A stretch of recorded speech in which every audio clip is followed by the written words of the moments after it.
সম্মানিত ভিউয়ার্স, আপনারা দেখতে পাচ্ছেন একটি কুকুরের বাচ্চা বালতি করে উঠানো হচ্ছে। তো 20 থেকে 30 ফুট গর্তে এই বাচ্চাটি পড়ে যায়। তো আমরা এজন্য কয়েকজন মিলে এই বাচ্চাটাকে উদ্ধার কার্য পরিচালনা করি। তো প্রথমে সেই বাচ্চাকে উঠাইতে অনেক কষ্ট হচ্ছে। তো কোনোভাবে সে বুঝতেছে না আমরা যে তাকে উদ্ধার করার চেষ্টা করতেছি। সে ভয় পাচ্ছে, এদিক সেদিক দৌড়াদৌড়ি করতেছে। তো অবশেষে 2 থেকে আড়াই ঘন্টা চেষ্টার পর আমরা সেই বাচ্চাকে বালতিতে উঠাইতে সক্ষম হয়েছি। পরবর্তীতে তাকে এই যে আমরা উপরে নিয়ে আসছি। যাই হোক, এটা মানুষের বাচ্চা হলেও এটাই আমাদের করণীয় ছিল। কুকুরের বাচ্চা হোক, তবু সে একজন প্রাণী। তো যাই হোক, আমরা এখন আনন্দ উপভোগ করতেছি। আমাদের 2-2.5 ঘন্টার কষ্ট এখন সাকসেস। আপনারা সকলে ভিডিওটা শেয়ার করে দিবেন।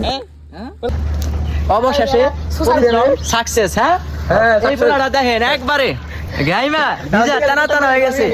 খুব কষ্টের পর দীর্ঘ 3 ঘন্টা পরিশ্রম করার পর এই কুকুরের বাচ্চাটি দেখেন আমরা 30 ফুট গর্ত থেকে উদ্ধার করতে সক্ষম হয়েছি।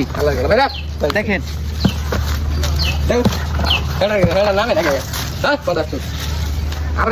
দীর্ঘ 3 ঘন্টা চেষ্টা করে কুকুরের বাচ্চাটাকে আমরা এই গর্ত থেকে উদ্ধার করতে সক্ষম হয়েছি।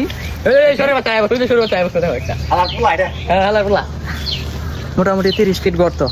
ফুট করে কই থেকে কিভাবে এই বাচ্চাটা পড়ে গেল তা আমরা খবর নিয়ে আসা কাজটা করলাম। সকলে এই ভিডিওটা শেয়ার করে অন্যকে দেখার সুযোগ করে দিবেন।